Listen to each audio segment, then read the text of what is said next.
नमस्कार मित्रांनो, तुम्ही बघू शकताय माझ्या व्हिडिओत इतके फटाके इतके बॉम्ब वाजवले जात आहे.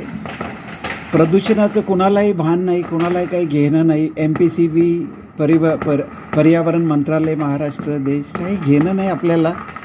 उद्या कोणी फुफ्फुसाच्या रोगाने मरो किंवा काही. इतके आपण इनसेन्सिटिव्ह, इतके इनह्युमन झालेलो आहोत. खरंच या गोष्टीचं खूप वाईट वाटतं. वारंवार MPCB एन्व्हायरमेंट मिनिस्टर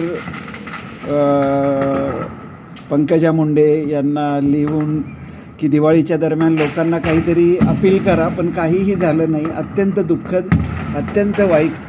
इतकं प्रदूषण आहे की एअर क्वालिटी इतकी पुअर झाली आहे, यातनं कितीतरी आजार होतील. पण सरकारचं काय, राजकारण फर्स्ट, लोकांना खुश करायचं फक्त. बाकी लोक मरवत काही सरकारला घेणं नाही. जय हिंद.